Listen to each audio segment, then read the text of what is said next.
On the leaves, the rustling wind plays a melody as the girl looks over this courtyard petite and exhales, gently dispersing the palm-held blessings.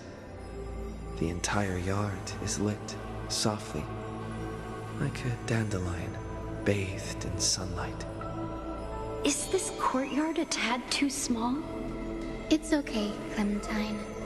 As long as it provides warmth plenty. The girl makes the courtyard tidy, and in the Evernight lands outside the holy city, there is now a light curing souls' maladies. The girl's skills can bring forth miracles, but today she welcomes a patient quite special. Welcome to the Twilight Courtyard. How can I help you? The gravely patient shakes their head. The end times are coming, and we all wander more and more. Oh, you may heal our wounds, but you cannot cure despair. The girl watches the patient leave, and her heart swells in sorrow. Clementine, prepare some things with me. I want this place to be brighter tomorrow. The redhead child takes the girl's hands. Long time no see, Hyacinth. Are you here in Akama for a visit, or do you need help from us? The girl recounts her needs. I want some shining things, even if they are considered junk. Multicolored paper bags, crystal clear glass, cottons variously dyed, and jingling wind chimes. The girl brings them back to the courtyard and spares no effort to decorate all around. And when some fireflies wander in, the girl is all smiles. Little ones, thank you for your light. The patient returns here and opens their eyes wide. Multicolored dreams on the rooftop now reside, and the lawns contain the sweet whispers of sunlight. A soft breeze passes with no hint of cold, only serving to wake the playful chimes and ocarinas of delight. Wow, there's light everywhere. What a warm place. The news is soon spread by the grove, and people with empty hearts visit in droves. The girl prepares candies and tea and listens to every visitor's complaints. People say there was once a star called the sun in the sky, but now that star is no longer there. People say that Aquila took away the world's light, but they still left behind a heart bright to illuminate this happy dream in the night. Like the blizzards in the month of mourning doth calamity fall, burying warmth and dawn's calls. Orderless tides swallow up the grove of reason, and that tiny healing haven is also extinguished, broken and barren. When the girl, far from home, hears of such grave news, the wind brings to her a moment of confusion, but it also evaporates the tears that briefly sparkle into being, and the girl still smiles, bright and happy. Soon, the people of Akama see once again the girl collecting more pieces and tokens, wanting to rebuild that pure haven. But she never realized that wherever she stood, she herself was that holy courtyard, that light-filled haven.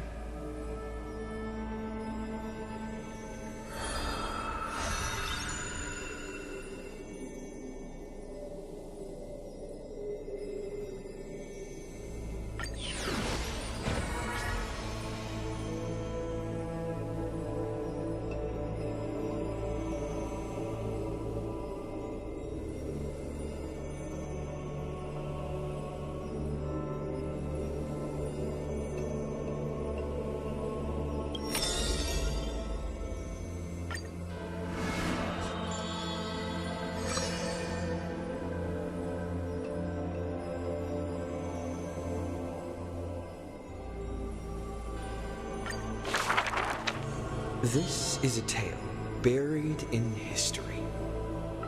One day, a student elated in victory dashed around the grove's territory. I saw the spell the professor carved on his body. The youth with white hair was beside himself in joy. It must be a power most secret, a means for one man to stand against 1,000. That spell was rare indeed, for it was a secret way to overturn a cart of hay. The scholar was still a mortal body, as yet to snatch life from death, or to reforge a new flesh through a god's remedy. Various minute tricks and parody, he studied them all, crafting schemes oh so busy. For everyone knows, he wishes not to use the divine power that is his, refusing rightful custody. And in that unwitnessed moment of his death, final tragedy, he still held the hay cart spell steady, standing alone, facing the evil enemy. Now, that craft is regarded as a magnificent study, not because of what it was, but because of its purpose, known to everybody. In fact, he once crafted miracles, forging silent servants using soil as vehicle. Though no sentience, they do their job without obstacles, rivaling Titankin in spectacle. However, one day he suddenly changes his tune. Creation is the Titan's work, and slavery is the Titan's manacle. When imitating divine evil, there's no need to invest reason, most pinnacle. When the servants have all been recycled, he deigns not to explain, fearing to waste his reason or muscle. So he jokingly concludes the questioning with a chuckle. If it's just for odd jobs, students are a better gamble. The way he addresses himself comes from elsewhere, an imitation of a divine machine with some flair. He happily answers 5 questions for those unaware, knowledge seemingly given with stingy care. For a wise one, 5 answers reveal creation's secrets, the truth hidden and bold. But a fool learns but not, and is left in the cold. Now, inquire. That is, in fact, the scholar's crafty snare. He hides the answer he seeks behind questions posed by those unaware, doling breadcrumbs as bait to lure and compare, whether the inquirer may be worthy of his wisdom to share. The scholar never looks at laws and measurements, ignoring the flow and shift of time's passage. and uncomprehending students gossip in eager regiments. Why? Obviously, to drag out class time as a statement. The student's answer seems rather adamant. He is panicked by the flow of time, for his work is yet done, yet to implement. The stubborn assistant interjects in a rare display of testament. This man is too arrogant, and he intends to desecrate Orynyx's accomplishments. The passing sage from another school brings admonishment. Outside the courtyard, the gossip flows into the scholar's ear. He silently gives a grade to every question and argument, but none know the true answer, according to his judgment.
Every shadow on the Yaoqing could be me.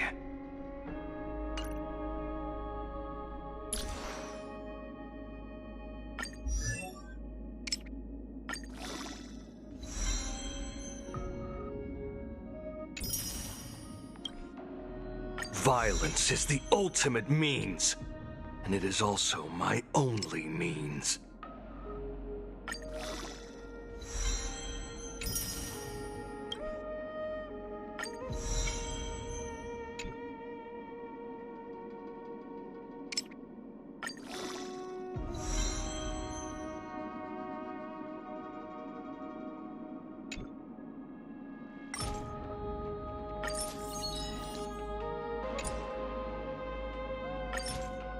Violence is the ultimate means, and it is also my only means.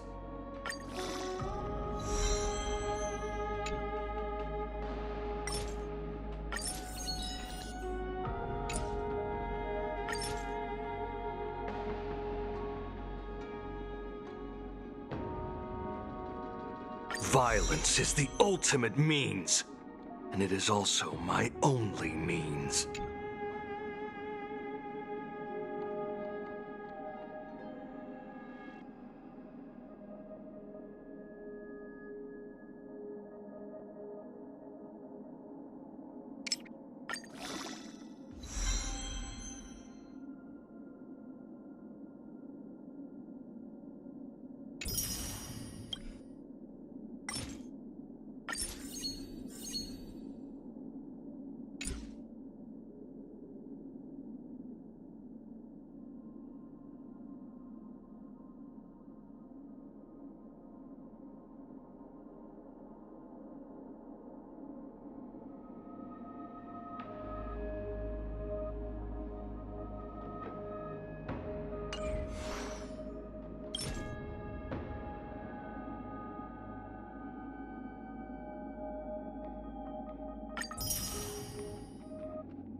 All right, now that everything is ready, mirrors, get to work.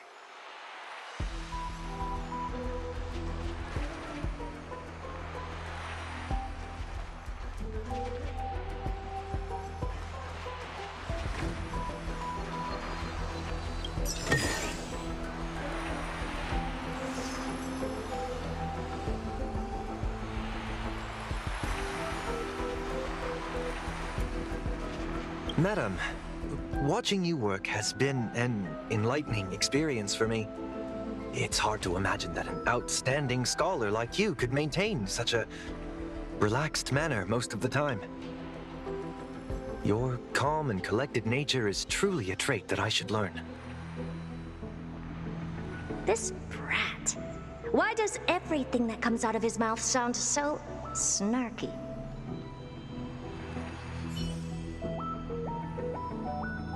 Thank you, Madam Herta.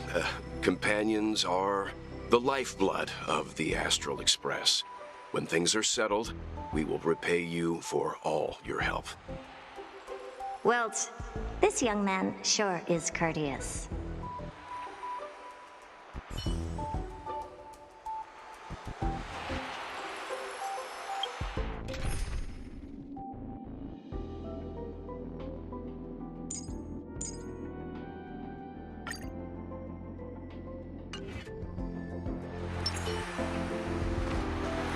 First mirror, input the coordinates. You'll be in charge of the spatial warp.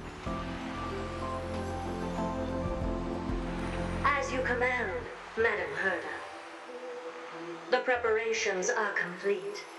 I wish you a pleasant journey ahead. Second mirror, prepare for the thought refraction. There's still some distance from the Astral Express to the Amphorius celestial body. You're in charge of sending me over. This time, raise the power to the maximum. Don't be stingy. Oh, okay. I won't fail the mission, Madam Herta.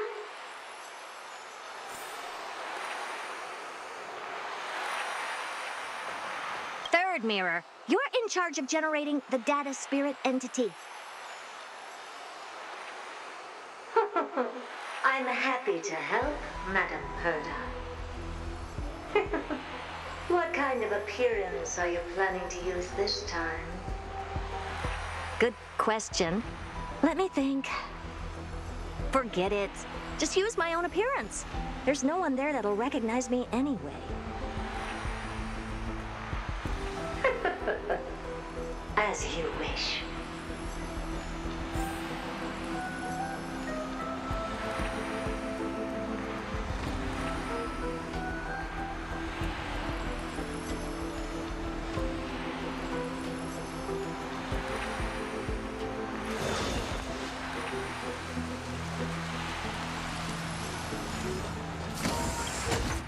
Preparation of the data spirit entity complete. Thought refraction at max power. Excellent. First mirror. Let's get going.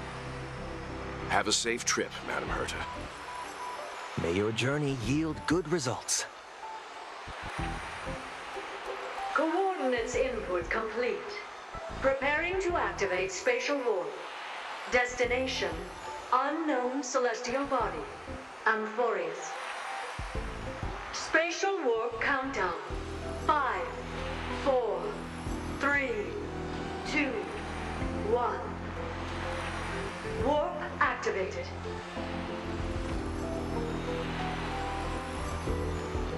Oh, so that's Amphorius? Its appearance is, well, sure is unique. Second mirror, prepare for thought refraction. It's time to send me in. All right. Please read the safety protocols carefully. Can't you hurry up? Yes, ma'am. I didn't expect it to be so turbulent. I should have asked the second mirror to use slightly less power. What a magnificent sight! Is this the entrance to Amphorius? Let's see. Perhaps I'll be able to find a way in.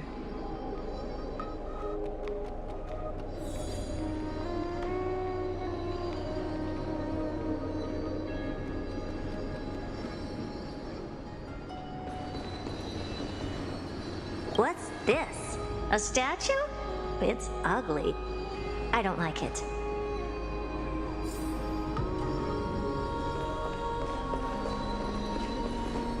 Oh, I finally found your traces. How esteemed must you be for the great Herda to come out personally? When we return, get ready to become free labor for the simulated universe for the rest of your lives.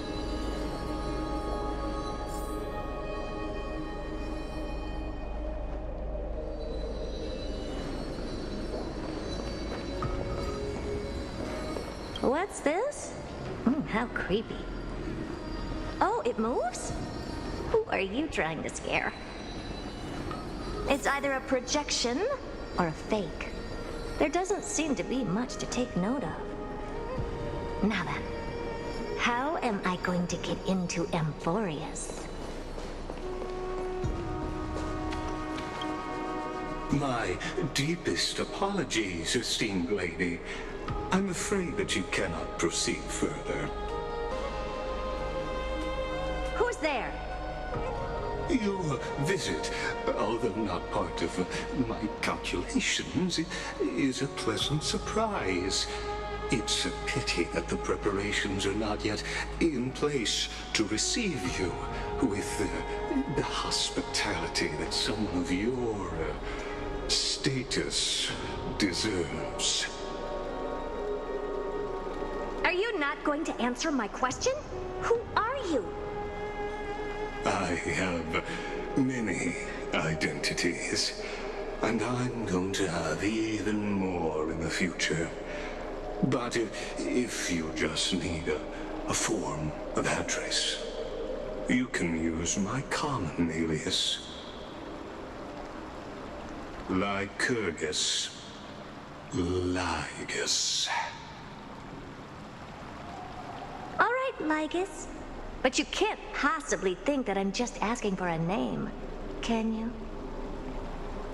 Regrettably, I do not have the authority to share more information.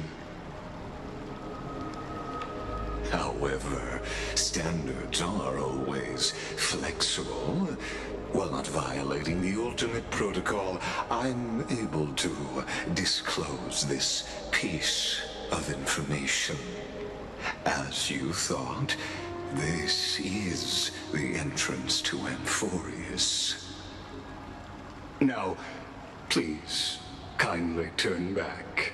Amphorius is not a world that you should be involved with, regardless of what kind of magnificent achievements you have accomplished. This place will not open its doors so easily. You seem to understand me very well. Then you should know that I have no reason to listen to you. Your reaction is completely within my calculations. Despite my long years as a watcher, it seems like my assessment of human nature still remains accurate. From you, I'm able to sense a beautiful desire for knowledge. But my answer remains unchanged. Madam, it is with the utmost goodwill that I suggest you return to where you came from. Let's assume for a second that I'm not so well-mannered, and that I insist on uncovering the secrets hidden behind you, Mr. Lygus. How do you plan to dispel this notion of mine?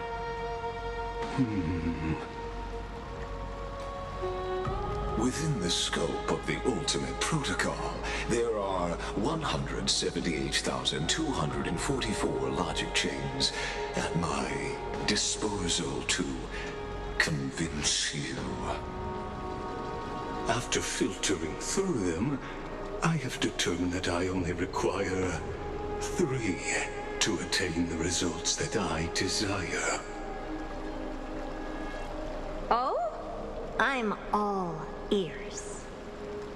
First, for reasons that cannot be disclosed, Amphorius is a completely isolated celestial body. Apart from me, no one else will be able to help you enter. That's not a good argument. second, if your plan is, as you've alluded to previously, to force me into cooperating by showing hostility, do know that just like you, I have basked in the gaze of the erudition. I stake my honor and assure you that in the worst case scenario, our mutual destruction will be inevitable. Oh. No wonder I couldn't find a back door. When I did a scan of our surroundings, the safety protocols on you are comparable to Screwy's. How interesting. I assume that you still wish to hear the third logic chain. Of course. Why wouldn't I? Third, even if you exhaust all your means and find a way to break through, you will surely give up once you understand the consequences of your actions. After all, throughout your long life, as much as you'd hate to admit, your conscience has played a crucial role. What a brazen robot. You think that you can actually understand me through your paltry calculations? But since you put it that way, why don't you tell me what these consequences will be? It concerns the third path that is entangled with Amphorius. A path that you and your friends still very much lack understanding of. The destruction. So, if you ignore my warnings and persist in your ways, you will break the shackles of a Lord Ravager. And when that happens, their fury will engulf the cosmos.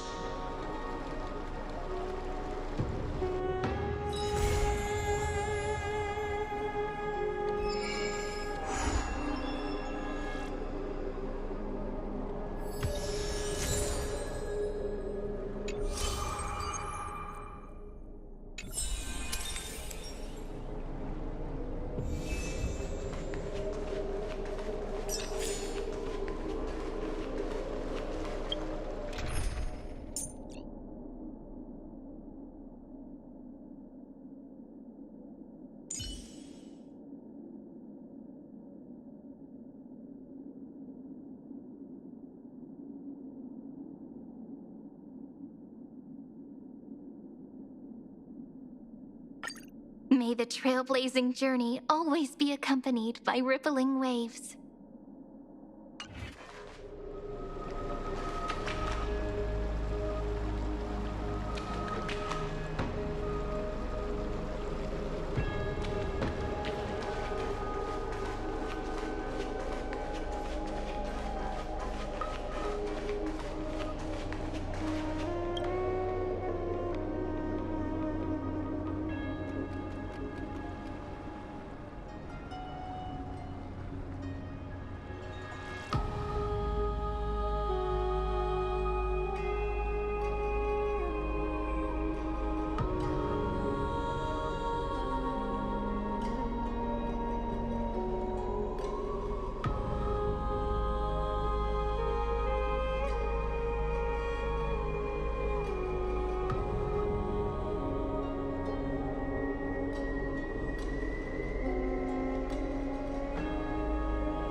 Styxia's moonlight is so beautiful. And the River of Souls is so quiet. It's like everything that happened was just a dream. I wonder if Cass is doing okay on the other side. If I write a letter and put it in a drift bottle, will she be able to read it?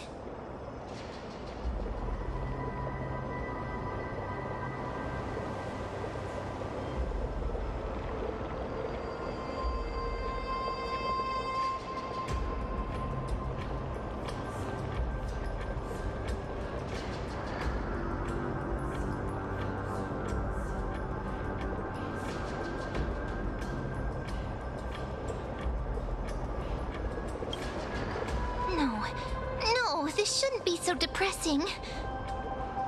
Now's not the time to feel down. We gotta pull ourselves together.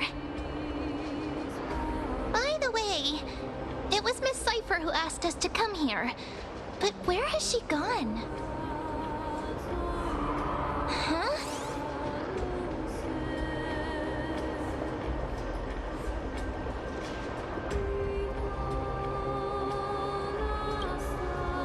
I don't know.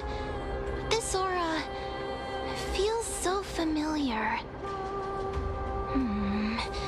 Let's go check it out together.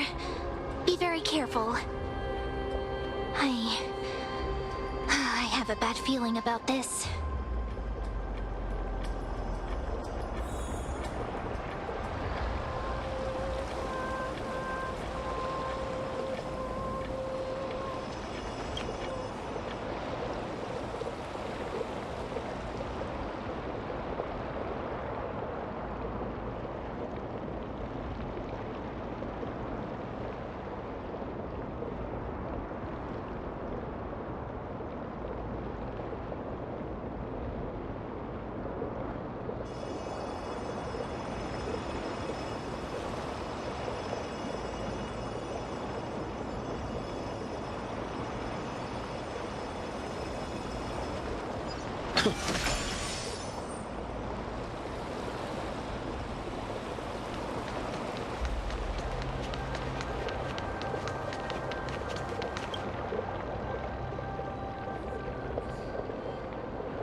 Hey, what's that on the ground?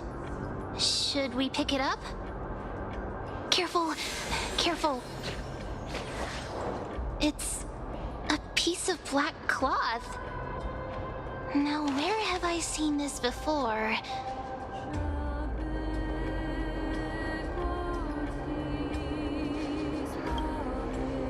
What? How could they be here?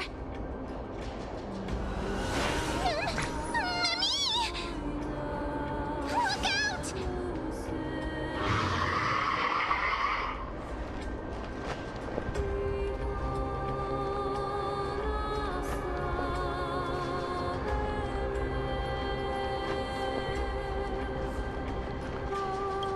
Wait! We both know what this thing can do. Let's try our best to deal with them for now, and we'll slip into the past with time's power as soon as we can.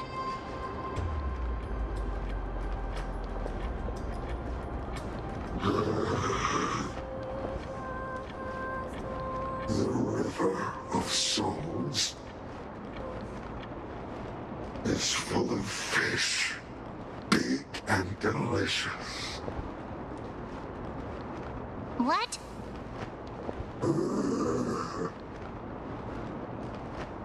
The flame chase journey stops. Meow, meow. Meow?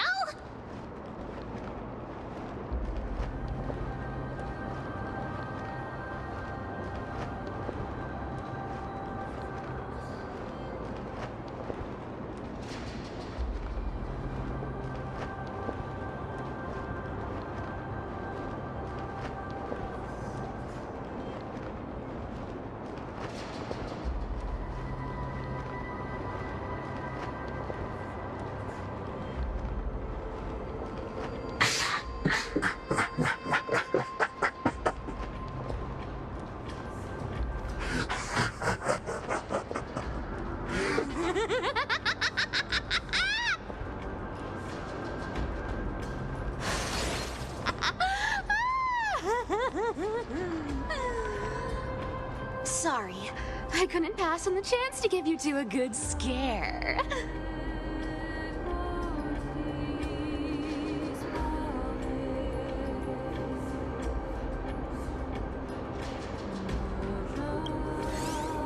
Don't run! I'm the real Cypher. The real one. Come on, don't be upset. I'm just giving you a kind reminder that Amphorius isn't safe at all. The whole place is full of dangers, including that swordmaster. Make sure you stay on your toes, no matter where you are.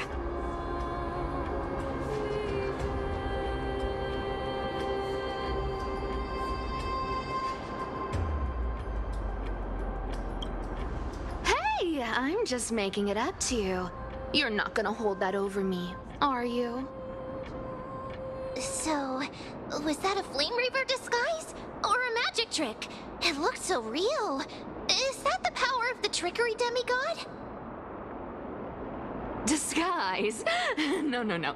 It's not as simple as that. Let me think about how to explain this. For example, what did you think when you realized that piece of cloth came from the Flame Reaver's cloak? We thought that maybe the Flame Reaver was around here somewhere? That's right. And then you heard some footsteps. What did you think when that happened? Well, we thought it must be the Flame Reaver coming this way. Yep, exactly. I just used some hints and, mental suggestions to help you believe in a lie.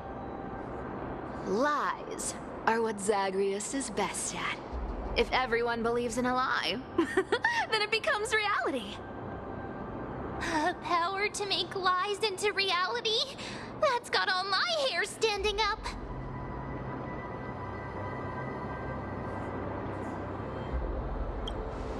You think I might be lying? No need. The seamstress trusts you for a reason. Someone as honest as you couldn't trick me even if you wanted to. So, there's no harm in telling you. Besides, we still need to team up to go treasure hunting, right? Let's wrap up here. It's time to get going. Oh, was that your teleslate?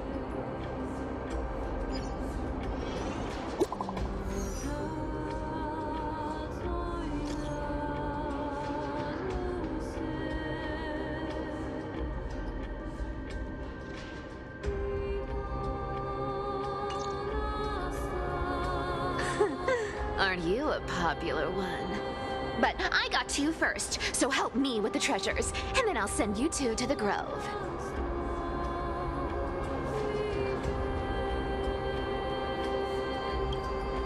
Live handsomely.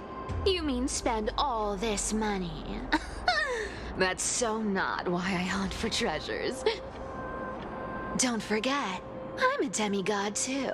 And there's a line reserved for me in that stupid prophecy as well. You shall walk with greed and die over petty change. But I don't believe in that. As long as I keep collecting treasures, then I won't need to care about petty change.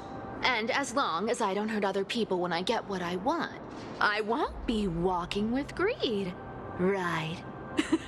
Isn't that simple? So, as long as I keep going down this path, all those predestined prophecies and fates will never catch up to me. That was a long speech. I'm getting thirsty at this rate. The treasures of Styxia aren't gonna float up on their own. Come on, Gray Mystery. Show me what the authority of time can do.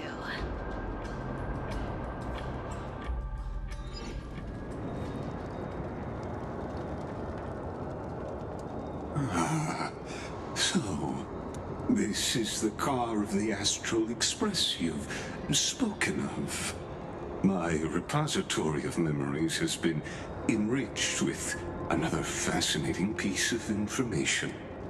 Thank you for leading me here, Lord Donham.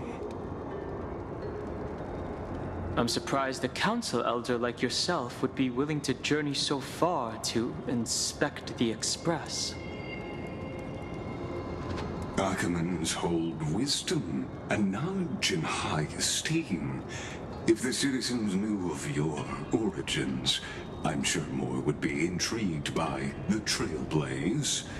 Sadly, discussions about the world beyond the sky remain taboo. It's been quite some time since you first arrived in Akama. Presumably, you've been looking for a way to leave ever since. I've been actively gathering clues and testing different things. Sadly, the more I find out, the more powerless I feel. Don't be too hard on yourself, my lord. This puzzle has stumped Amphorius' scholars for centuries. It isn't something you can solve overnight, even someone as gifted as yourself. In the Grove, I discovered extensive research on the Sky Titan. It appears that many scholars from Amphorius believe the taboo against the world beyond the sky stems from a curse cast by Aquila. Exactly. Of the 12 Titans of Amphorius, Aquila is known for being the most capricious. The weather itself reflects their mood. Tranquil sunshine, mournful rain. Aquila's breath is a brisk wind, and their cries resound as thunder in a storm.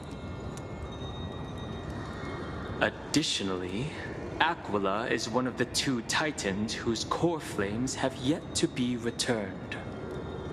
The sky above affects every citizen. It's clear that Lady Aglaya's decision to confront Aquila at the end of the Flame Chase journey was a carefully considered strategy. If returning Aquila's core flame can break the sky's curse, we won't have to exhaust ourselves searching for a way back. We can simply focus on aiding the Chrysos heirs. Anti-Catherians have no home to return to, so I understand your concern for your old friends and homeland. I used anti-Catherian technology, or scanning, as you might call it, to assess this car. Assuming my judgment is correct, I might be able to conduct a thorough overhaul of its power systems. Really? But... Of course. That's only if you, my lord, permit me to interact with it. By all means, please, proceed. But be careful. The Express's thrusters are extremely delicate. You honor me with your trust. I will be very careful.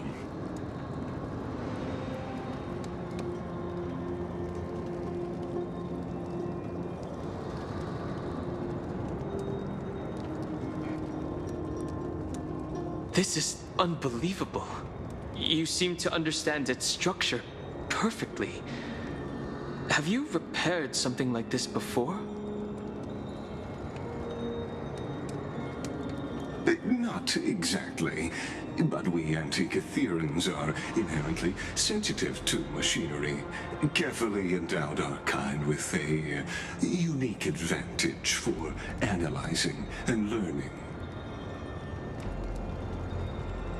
If you give me some time, I might be able to fully restore this damaged car to its former glory. Then you and your esteemed companion could set off on your return journey sooner. But isn't the real issue with Aquila? Hypothetically, Lord Donham, if I could open up a path out of Amphorius that circumvents Aquila's divine punishment. would you consider ceasing your support for the Flame Chase journey?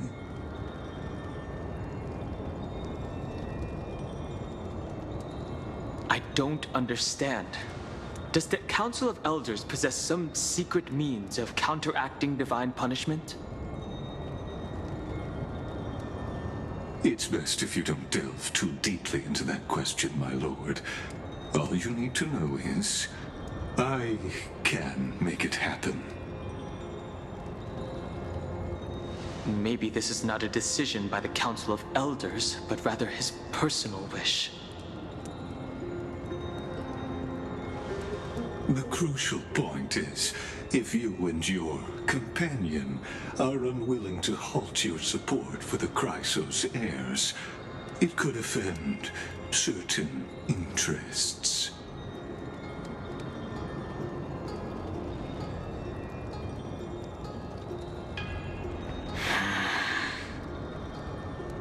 Forgive me, Lord Lycus, but I must be frank. When visiting Dawncloud, I reviewed the records of many council elders. Among them, only your background was nearly blank. I'd like to accept your goodwill, but given such a mysterious background and motives, anyone cautious would have doubts.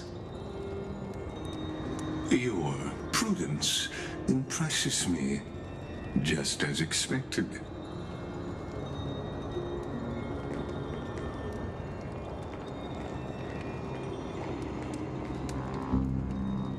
Are these people... Is this a trap? Is that why you accompanied me here? Please don't misunderstand, Lord Donhong. As the Theoros, I have no allegiance to their plans, nor am I obliged to obstruct them. I am neutral. Out of respect for you, I hope to offer a peaceful solution to ensure the safety of you and your companion.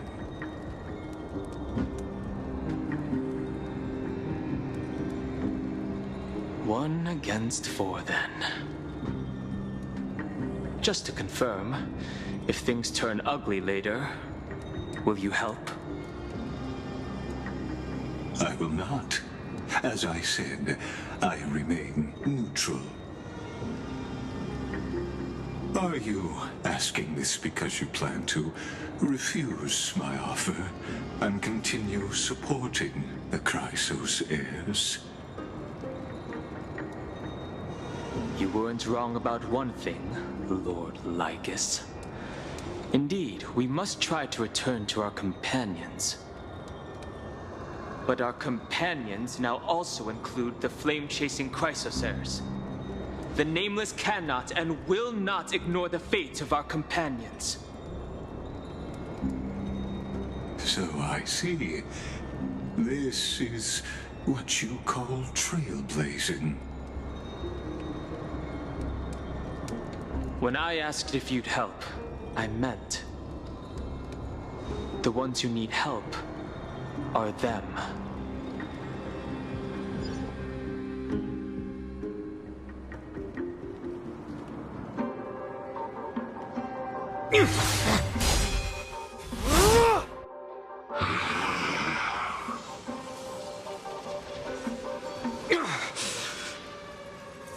You have such overwhelming power, so why?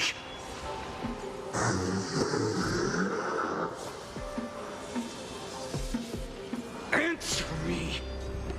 Why do you stand in her way? Why do you want to take the core flames?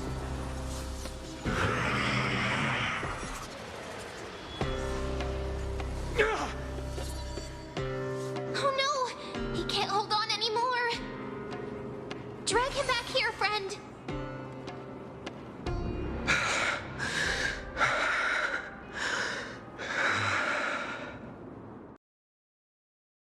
Are you okay? I'm okay. I can handle that kind of hit now. But A few months ago, that would have knocked me out. Thanks for worrying, buddy. Thanks for the help. To face Aquila and other potential threats, I must sharpen myself with the most aggressive methods. Even so, it's impressive you thought of this training method. Battling the phantoms of the past in the River of Time? It's just like the hyperbolic time sanctum that the bards describe. It's working pretty well, wouldn't you say? But combat isn't just about strength and skill. You also need the right weapon. Compared to that guy's weapon, mine feels like I'm swinging a lump of iron. I can't tell you how many swords I've gone through since the training began.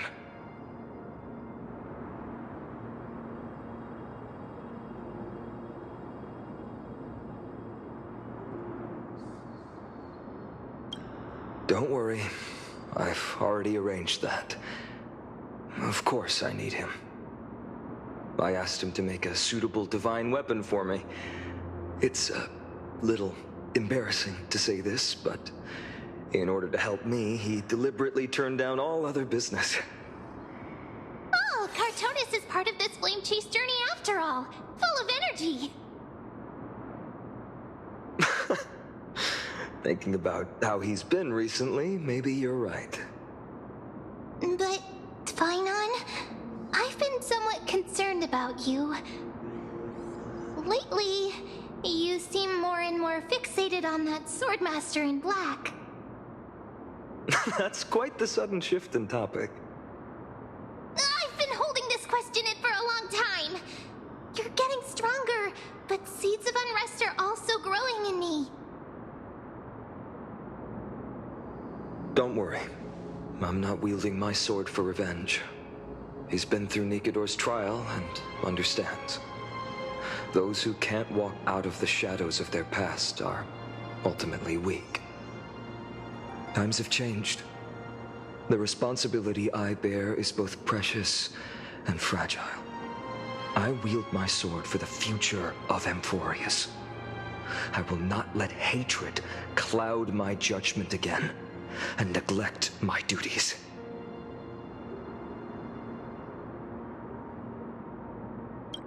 You're right, partner. As of now, I'm not able to handle that Swordmaster on my own. I still need the help of my friends. Every time I say something, things get so serious. I don't want to be the person who keeps bringing the mood down. I'm out of energy for training today. How about we go to the Library of Philia to lighten the mood? Sure, that's what I've been looking forward to. We deserve to enjoy ourselves after all the hard work. Today, I'm definitely going to...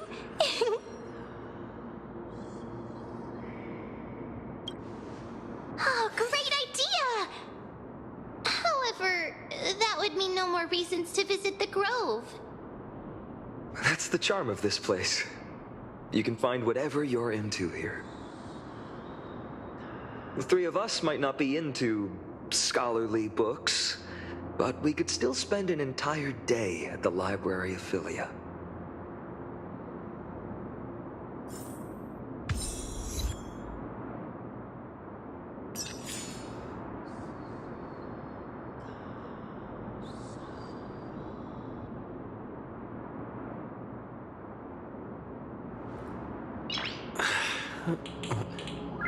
Nice.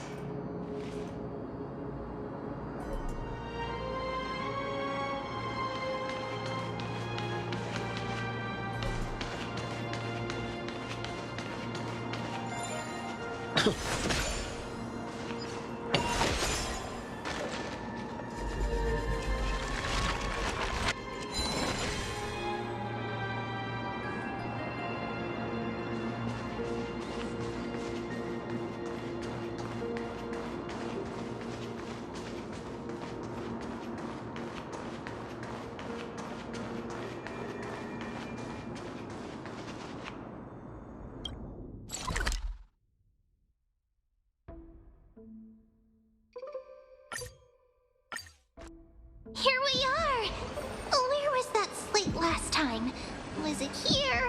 Or maybe over here? I'm off to have some fun! It's free time now, so you should relax too.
I wonder what Finan and Mem are reading. Let's take a closer look.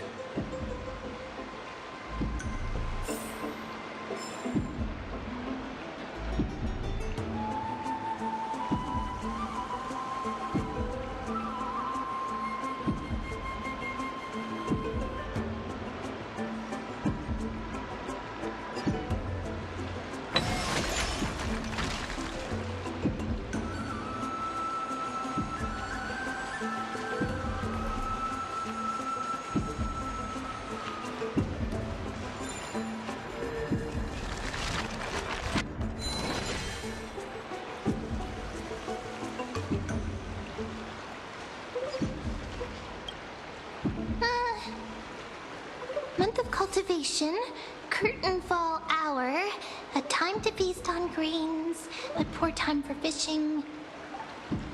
Oh, but then again, are there even any spots left to fish in Amphorius these days? Ah, you scared me! Bursting into someone's world like that can really catch them off guard. Well, no more jokes. There's nothing here. I'll go look elsewhere. Something's odd about Mem. What are they flipping through?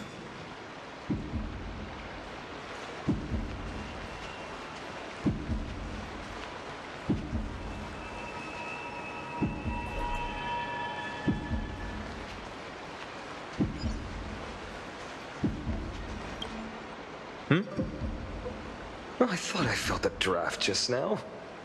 Peeking isn't polite, my friend.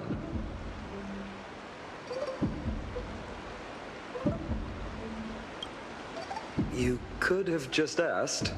There's nothing embarrassing about it. Here, look, I'm reading this. Antiques Appraisal. How to Make a Fortune.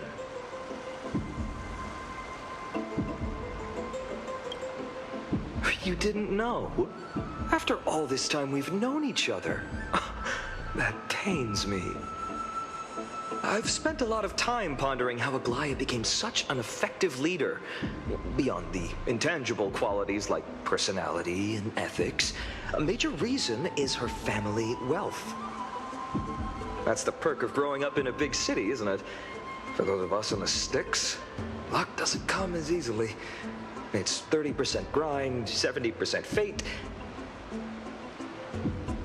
Oops, talk too much. As a leader, you need both integrity and integrity and skill.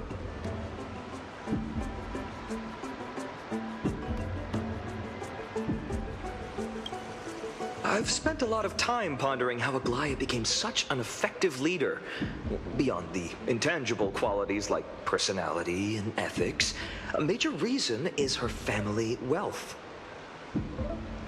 That's the perk of growing up in a big city, isn't it? For those of us in the sticks, luck doesn't come as easily. It's 30% grind, 70% fate. Oops, talk too much. As a leader, you need both integrity and integrity and skill.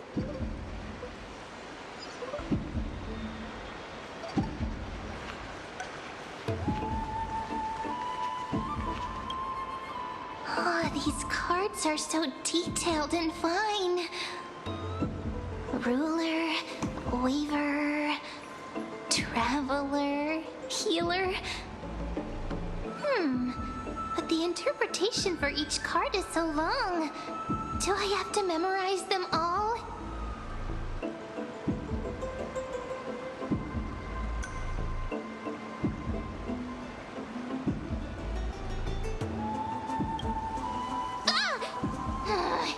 What a coincidence!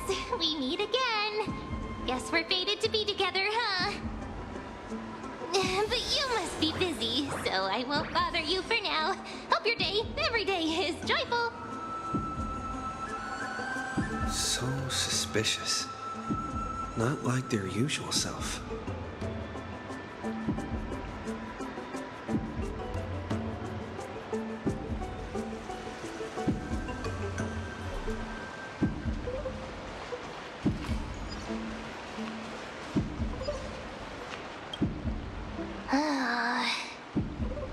You sure are persistent.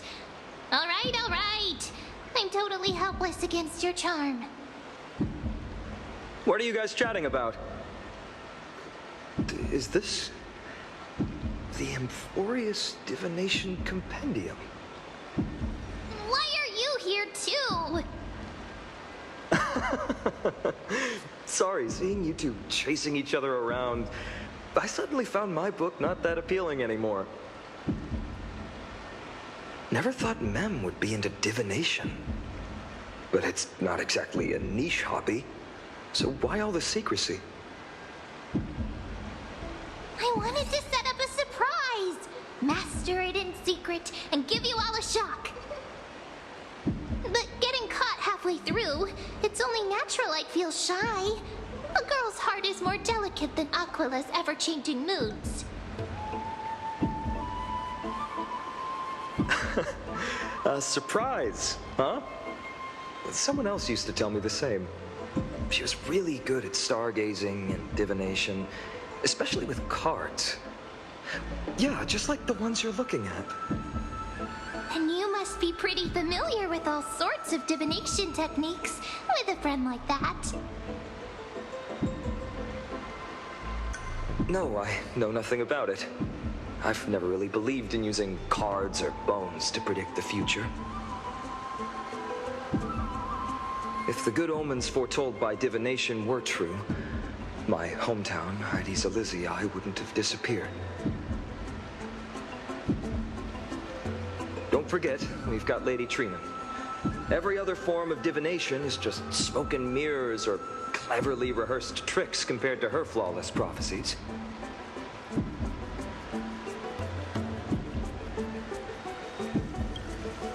To me, divination could be a power that guides our spirits.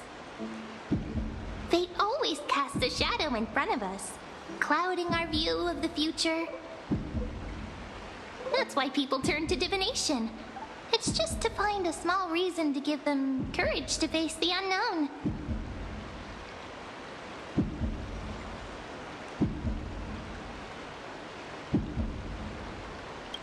After all, the first chapter of the Divination Compendium discusses the significance of divination.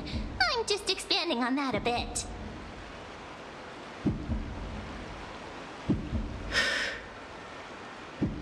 Strange. That person I knew used to say similar things. Looking back, whenever she interpreted a card for me, I couldn't help but feel uneasy. Even though I never believed in the outcomes. Maybe it was her tone. Cyrene. She could paint a complete fantasy so vividly, it utterly captivated me as a child. Right, I still carry a card she once used. Do you want to see it?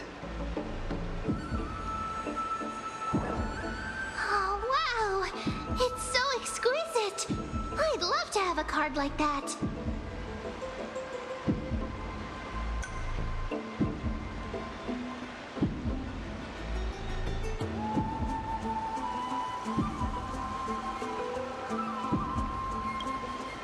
Oh, now that you mention it, yes.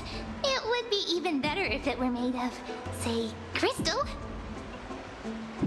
Speaking of which, partner, there's something I haven't shared with you all.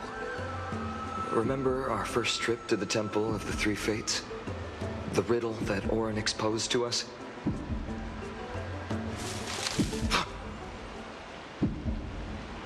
Who's there?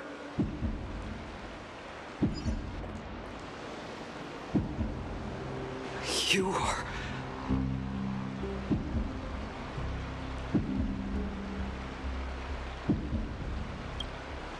These folks are up to no good. Black clothing, masks decorated with golden blood. Are they cleaners? To directly call us by our name, it seems you, Lord Finan, have studied the forgotten history of Amphorius quite thoroughly.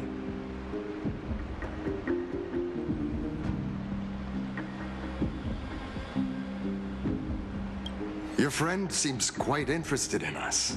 Perhaps you could explain, Lord Finan. It would be the polite thing.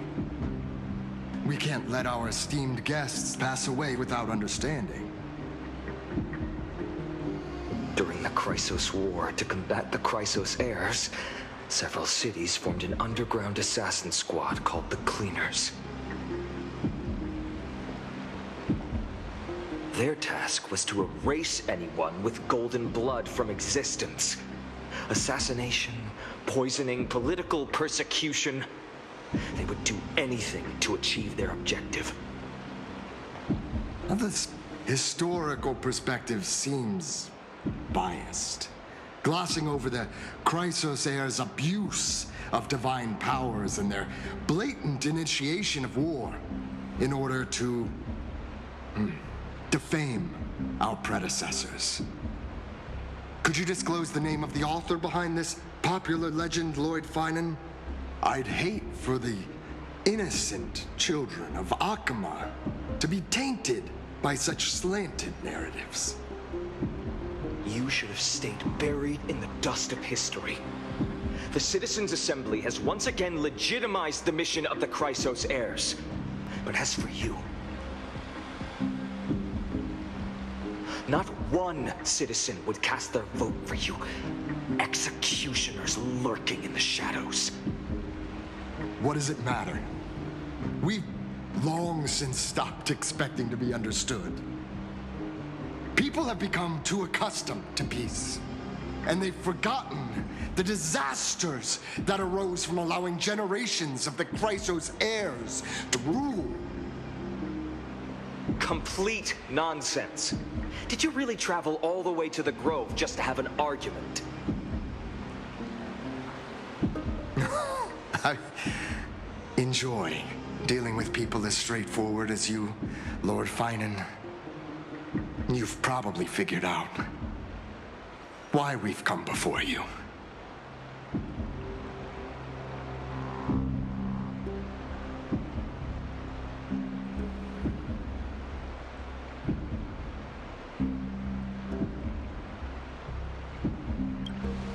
Keep your cool, partner. They've come out of the shadows, which suggests they have something up their sleeves. All right, let's hear it. What are you hiding? But watch your language and don't say anything you might regret. My shoulders might be sore and my sword a tad dull, but it's still enough to slice off your tongues.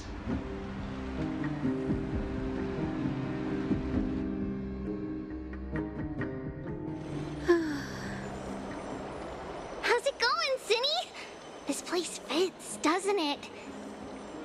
It's a bit small, but the lighting is perfect. Thank you, Lady Treeby. With this, the Twilight Courtyard can be reborn in Akama. Do you like it here too, little Ika?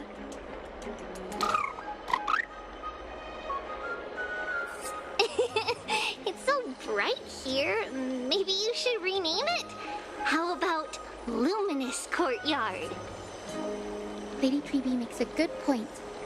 But Twilight Courtyard carries the long history of the descendants of the sky, and I'd like it to continue. Right. How does the legend go again? Even Lady Treeby forgets things. We just haven't prepared lessons in a while now, so we're a bit rusty. Just give us some time and we'll remember. Now we remember. Kremnos and the Firmament, Volume 3, Section 5. With Seliosi, the Day Thunder Knight, striking down the Eye of Twilight, the divine war between Nikador and Aquila, which spanned centuries, came to an end. Thereafter, the Skyfolk gradually declined. Numerous sky fortresses were abandoned, and their descendants began to establish themselves on the land. Finally, those descended from Seliosi the Day Thunder Knight were welcomed by the scholars under Circes and established the Twilight Courtyard in the Grove. The historical records seem slightly at odds with our memories, but the details from that time have become somewhat hazy to us. Oh, I forgot. For Lady Treeby, history is more than just words on a page. It's something you've personally lived through.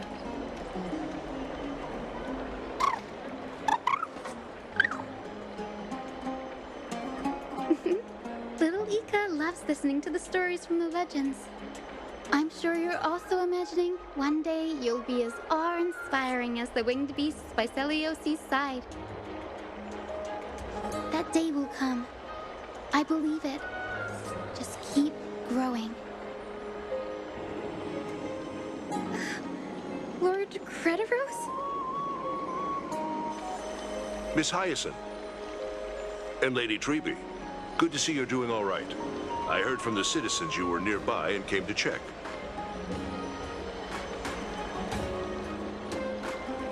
Doing all right. What's going on, Crediros? There's been another violent incident at the market. A shop was smashed and looted. It's the third time this week. How can this be? I always thought that with Lady Aglaya here, Akama would remain peaceful. That was true in the past. But these days, forgive my bluntness, her senses may not be as sharp as they once were. Peggy. In my opinion, malevolent forces have noticed the slack in the golden threads and are now plotting to exploit the opportunity. The Citizens' Assembly just wrapped up. Why is there still unrest? The Chrysos heirs won by only one vote, Lady Treby. From my years of experience, a narrow victory often walks hand in hand with unrest. Trouble! Miss Hyacinth! Trouble! Clementine. Take a breath. What's going on? Please! Something terrible has happened at Marmorial Palace! What is it, Doctor? Calm yourself and talk us through. Lady Aglaya! It's Lady Aglaya who's in trouble.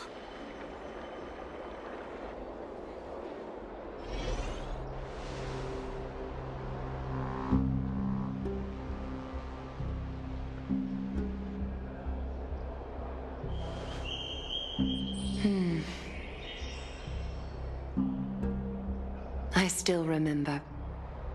This bath that overlooks the entire palace was built by the Council of Elders 900 years ago.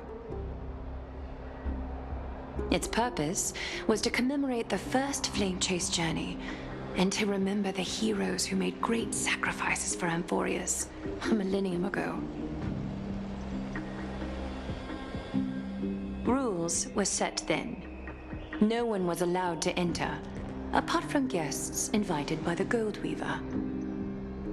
But, I guess, you're no longer pretending to follow the rules, are you, Lady Kindness?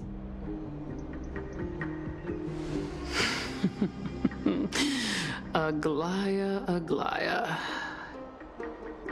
You ageless witch, hiding behind a divine facade to deceive mortals.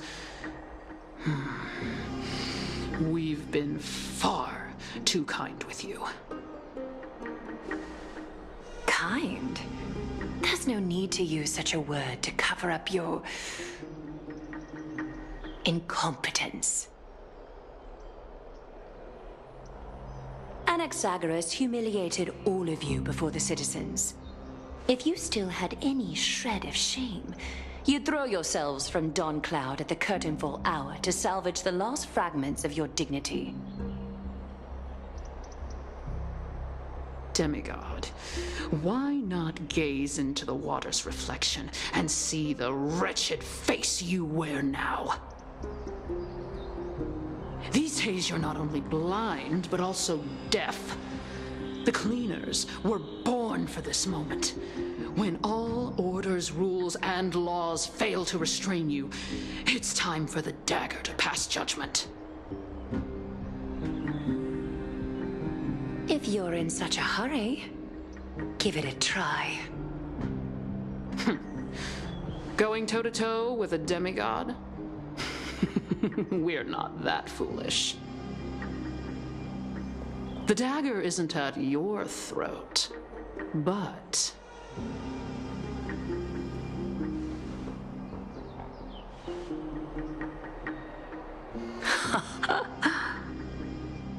Your gravest accusation is that my humanity is fading. And you claim my concern for mortal joys and sorrows is nothing but a facade. If that accusation holds, what makes you think the lives of these civilians will sway me in the slightest?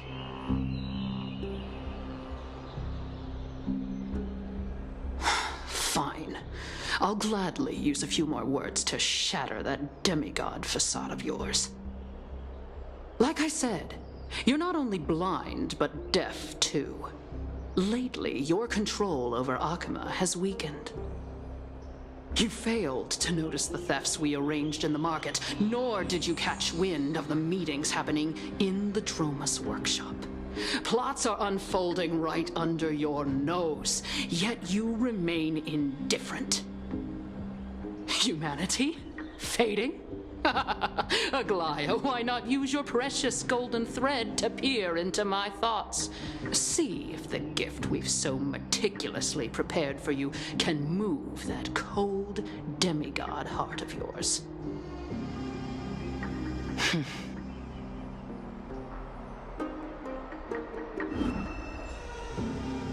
In this moment, I only regret not being more ruthless, because your evil is beyond cure. You finally figured it out. You have grown dull. I've been holding that image in my mind this whole time to make sure you could see it clearly.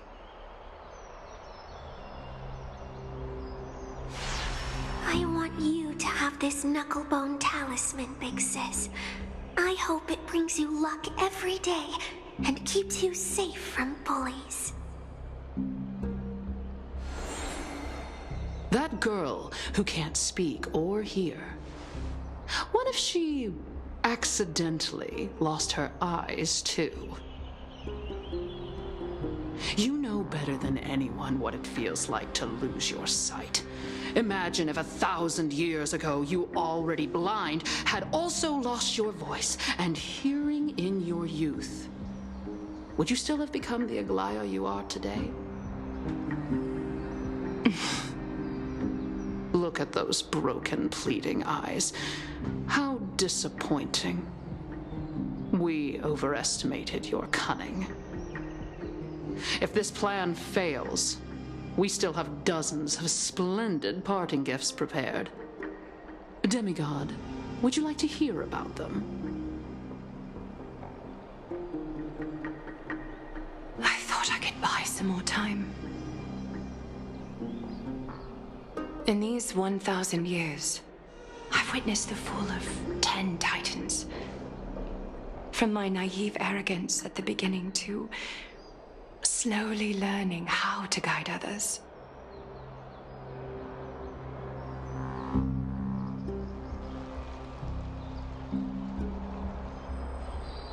Now, it's time to let go. I should be grateful. Grateful that I've reached this moment, to let my departure become a path for others to follow.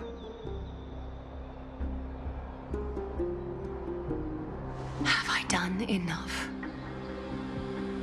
If I embrace that prophecy now and sink into the warmth of these waters,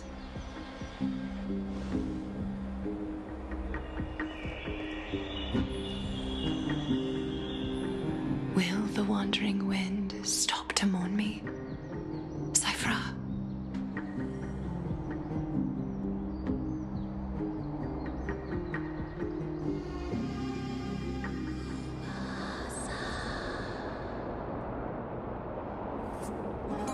Seamstress! I've come as promised. Look at this box full of gold and silver treasures.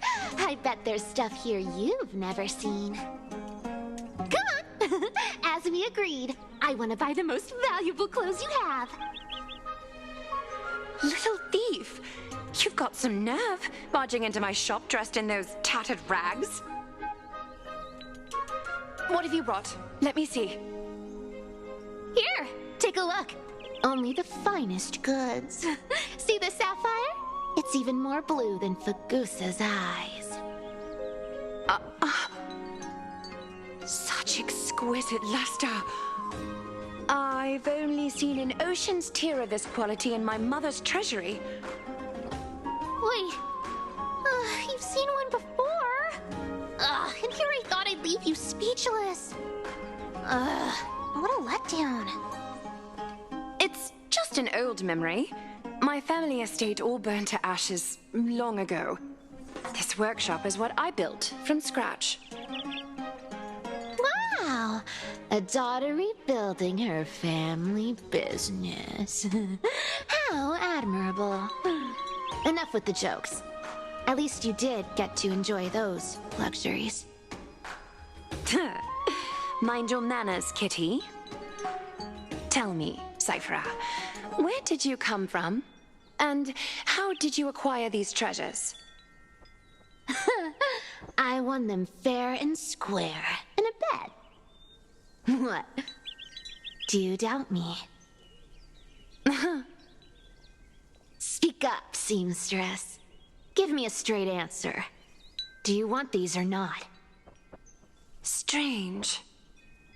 You're clearly lying to my face. But my golden thread doesn't tremble at all. That's because I'm not lying. I've been telling the truth from the start. Is that so? The scars and the mud stains on your face tell another story.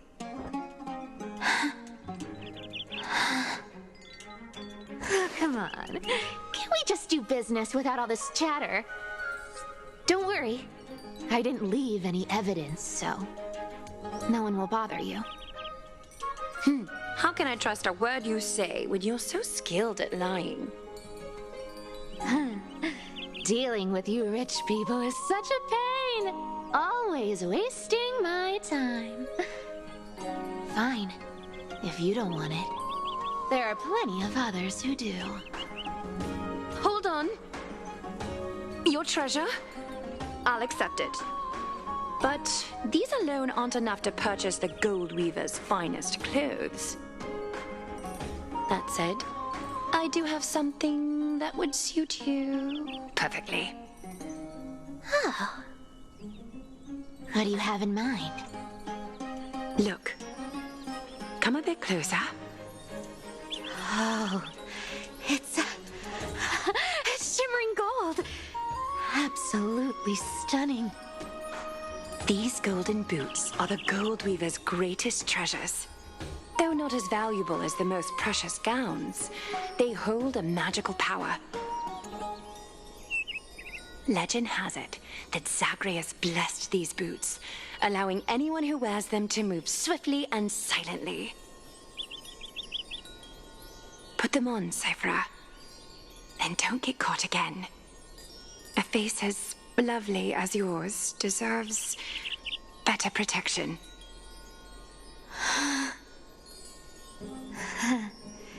You rich folks just love sticking your noses in everything, don't you? Well, I'm taking these now, so don't get any second thoughts.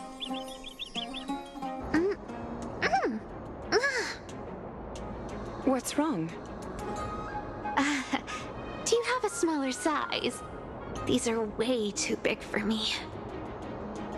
Well, I suppose you'll have to grow into them.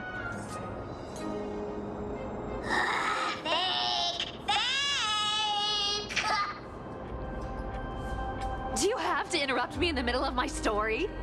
Fake? What's fake? Those boots definitely don't hold Zagreus' divine power! You're Amphorius' most cunning liar, and even you were fooled by a Glyad. Watch your mouth, or I'll feed you to the fish in the River of Souls. Weren't you curious how I got tangled up with that seamstress? Well, now you know. Satisfied? I didn't expect such a simple story. How disappointing. But, boss lady, there's a chance Aglaia wasn't trying to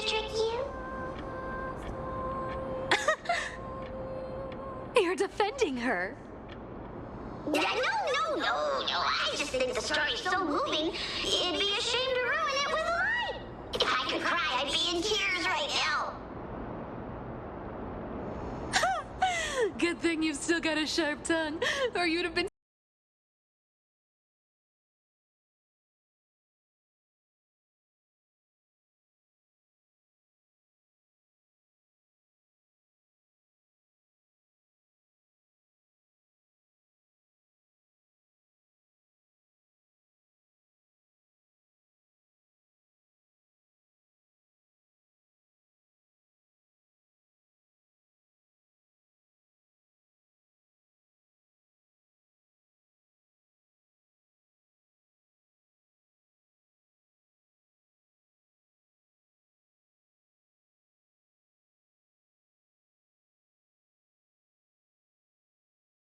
stuck guarding someone's front door ages ago.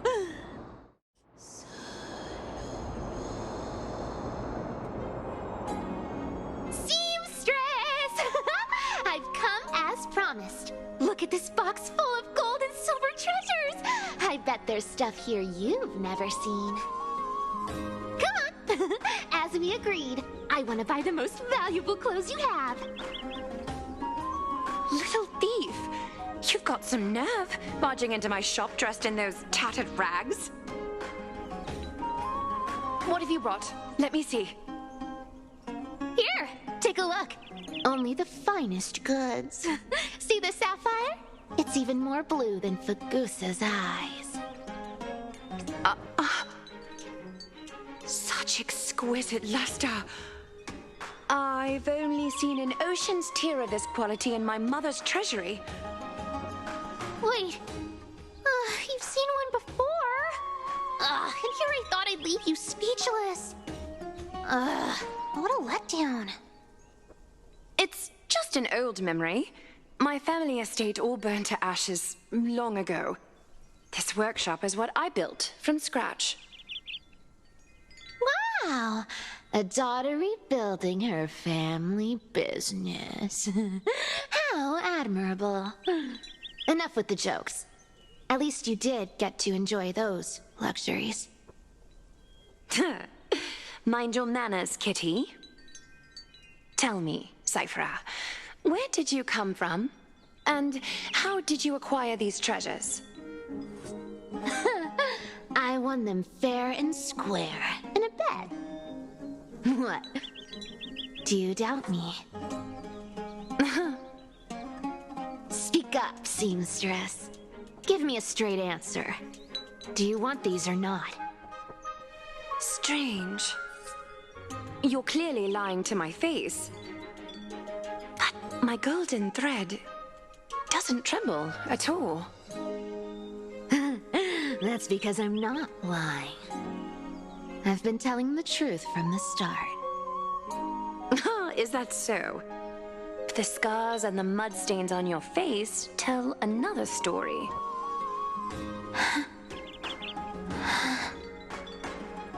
Come on. Can we just do business without all this chatter? Don't worry. I didn't leave any evidence, so no one will bother you.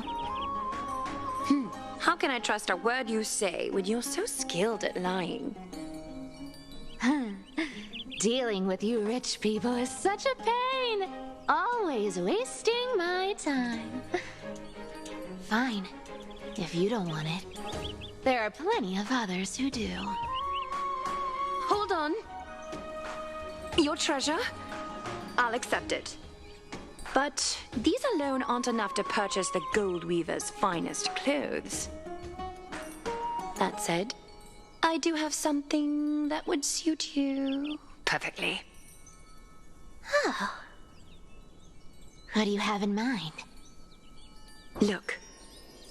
Come a bit closer. Oh, it's shimmering gold. Absolutely stunning. These golden boots are the Gold Weaver's greatest treasures. Though not as valuable as the most precious gowns, they hold a magical power. Legend has it that Zagreus blessed these boots, allowing anyone who wears them to move swiftly and silently. Put them on, Cyphra. Then don't get caught again. A face as lovely as yours deserves better protection.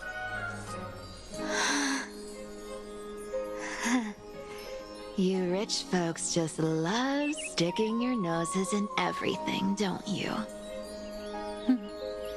Well, I'm taking these now, so don't get any second thoughts.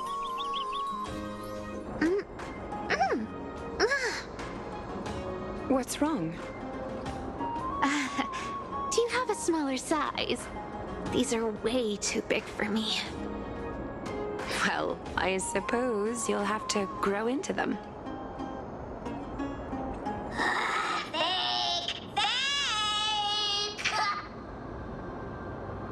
Do you have to interrupt me in the middle of my story?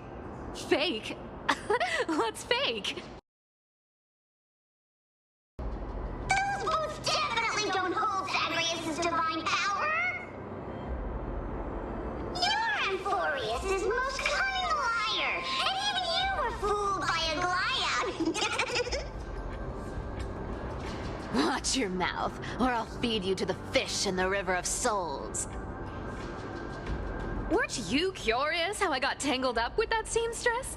Well, now you know. Satisfied? I didn't expect such a simple story. How disappointing. But, boss lady, there's a chance Aglaya wasn't trying to trick you? You're defending her. No. I just think the story's so moving, it'd be a shame to ruin it with a lie. If I could cry, I'd be in tears right now. Good thing you've still got a sharp tongue, or you'd have been stuck guarding someone's front door ages ago. Enough chit-chat. Let's take a look at this place. The city of Styxia. Look how beautiful she is! Let me take a good sniff of this air.